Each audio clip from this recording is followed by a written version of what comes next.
हाथ उठा ये भतीजे के 50 वर्ष पूरा करने का जो ऐतिहासिक कार्यक्रम है, इसको पूरी दुनिया देखेगी। जोर से बोलना हाथ उठाकर, जय भीम, जय भीम।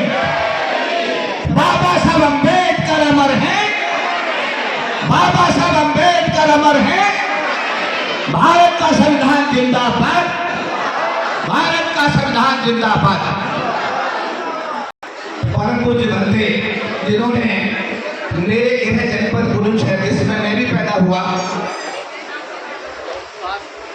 उसमें 50 वर्ष पहले बौद्ध धर्म की दीक्षा की और आज सफलतापूर्वक 50 वर्ष बंधे हुए हैं। और उनका प्यार दुलार और उनकी सेवाएं, बौद्ध धर्म के प्रति उनका समर्पण, उससे ज्यादा बाहर खड़े हुए हैं।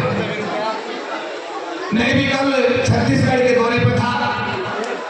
रात करीब 9 बजे मैं बिलासपुर में था, वहां से दवाई रोड रायपुर आया। रायपुर से अंतिम जहाज लिया, जबकि आज सुबह मुझे आना था। लेकिन भंते जी का प्रेम इसमें इतना ज्यादा है कि मैंने अपना प्रोग्राम चेंज किया और आज मुझे भी इस ऐतिहासिक कार्यक्रम में हिस्सा लेने का सौभाग्य प्राप्त हुआ। अभी गाँव को मैं कहना चाहता, एक हमारा ऐतिहासिक बुद्ध विहार है जो बिहार के गया में बन रहा है। भंते जी मौजूद हैं उस बुद्ध विहार के निर्माण के लिए, क्योंकि उसमें अभी मेरे ख्याल अभी एक डेट तय हुई है। मैं भंते जी से रिक्वेस्ट करूंगा कि उस निर्माण में 1 लाख रुपए का सहयोग आप हमसे जरूर प्राप्त कर लीजिएगा। मैं चाहता हूँ कि वो ऐतिहासिक भूमि बने। अलीगढ़ में जो एक बना रहे हैं आप, उसके लिए भी भंते जी 1,000 रुपए 1 लाख रुपए का सहयोग आप उसको देना चाहेंगे। आप सुधार ये 1 लाख रुपया मेरे पास था ही नहीं। मैं तो इसी गाँव जिले में, मेरा फिरोजपुर में पैदा हुआ था, पैदल आता था, स्कूल पैदल जाता था। माँ बाप ने स्कूल भेज दिया, पढ़ाई हो गई, सरकारी नौकरी हो गई, नौकरी में सब साधन हो गए। साधन होकर आज देश की दिल्ली कॉन्वेंट प्लेस में 4000 स्क्वायर फीट के कार्यालय में मैं बैठा हूँ। और वही जो घर है वो भी बाबा साहब के आशीर्वाद से वहीं पर रहने का मुझे सौभाग्य प्राप्त हुआ है। जिले के लोग मेरे पास अक्सर आते रहते हैं।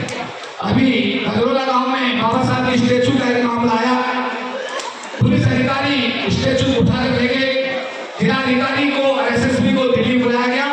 उनको आदेश दिया गया है कि तुरंत परमिशन ग्रांट करिए और जो स्टेचू बाबा साहब की उठाई है उसे वहीं खजरोला गांव में ले जाकर के से सम्मान स्थापित करिए। और जब वो स्थापित हो, मैं चाहूंगा कि आप सब लोग उस काम उपस्थित होने का।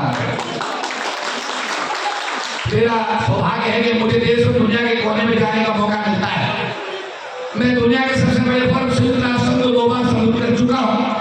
बाबा साहब अम्बेडकर जहाँ लंदन गए थे, ब्रिटिश पार्लियामेंट को मैं संबोधित कर चुका हूँ। कनाडा पार्लियामेंट और दुनिया के बड़े बड़े फोरम में संबोधित कर चुका हूँ। पर जो आनंद की अनुभूति मुझे अपने गृह जनपद में प्राप्त होती है, वो अपने आप में अनूठी और अलग ही होती है। हालांकि हर सैटरडे संडे जो लोग मेरे साथ जुड़े हुए हैं वो मेरे प्रोग्राम देखते रहते हैं। मैं देश के किसी न किसी कोने में रहता, लेकिन एक दर्द और परेशानी है। बाबा साहब का संविधान वास्तव में खतरे में है। बाबा साहब का संविधान इस समय खतरे में है और इसको बचाने की जिम्मेदारी किसी और की नहीं, बाबा साहब अम्बेडकर के अधिकारियों की है। अभी टोरंटो में पूरी दुनिया के लोग इकट्ठे हुए, कनाडा में पूरे विश्व को जाति मुक्त बनाना था। मैंने कहा जाति को भारत में बनती है जी, लिबर्टी को भारत है जी। जब तक भारत से जातिवाद खत्म नहीं होगा, दुनिया में जातिवाद कैसे खत्म हो सकता है? तो उसमें तय हुआ कि इस विषय में भारत में काम होना चाहिए। अब यहाँ जो स्थिति बन रही है भारत में, एक रायकोट बाबा साहब लेकर गए। आजकल बताया जा रहा है कि वोट ऑफ राइट का भी मामला खत्म हो रहा है, क्योंकि सारा मामला मशीनों के द्वारा तय किया जा रहा है। तो ये जो स्थिति पैदा हो गई है, आरक्षण से 40 लाख लोग सरकार की नौकरी मांगकर बाबू बने, आईएएस बने। आज वो आरक्षण ही खत्म हो गया क्योंकि सरकार की नौकरी खत्म हो गई और निजी क्षेत्र में आरक्षण की व्यवस्था हो नहीं रही है। हमारे समाज की स्थिति बद से बदतर होती जा रही है। और मेरा निवेदन है कि जो साझे संपन्न लोग हैं वो लोग इस जिम्मेदारी को ग्रहण करें और जिम्मेदारी को समझें और वो इस लड़ाई का हिस्सा बने, आंदोलन का हिस्सा बने। अगर आंदोलन नहीं होगा एकजुट नहीं होंगे तो मुझे लगता है आने वाला दिन बहुत कठिन होगा, कठिन होगा, कठिन होगा। बहुत धर्म बाबा साहब के बाद मैंने कहा कि धर्म एक कमीज की तरह, उसे जब चाहो बदलो, पर जाति स्किन की तरह, त्वचा की तरह है जो जन्म से प्राप्त होती है, जन्म भर शरीर से चिपकी रहती है, और जब आदमी मरता है तभी वो उसके साथ चलती है। इसलिए जाति बनाना भारत में संभव नहीं है, और जाति के आधार पर जो अन्याय अत्याचार इस देश में होता है उसके लिए कोई एक आदमी उसका समाधान नहीं कर सकता, हम सबको मिलकर उसका समाधान करना पड़ेगा। आज भट्टो जी के 50 वर्ष पूरा होने के मौके पर मैं ये कहूंगा कि क्योंकि ये मेरा गृह जनपद है, मैं यही पला पड़ा हूँ, इसे आईपी कॉलेज से मैंने बीएससी किया, मेरे कॉलेज से जाकर मैंने आगे पोस्ट ग्रेजुएशन किया, मैंने यहीं से 12वीं पास किया, और जो कुछ भी मैं हूँ अपने जिले की वजह से हूँ।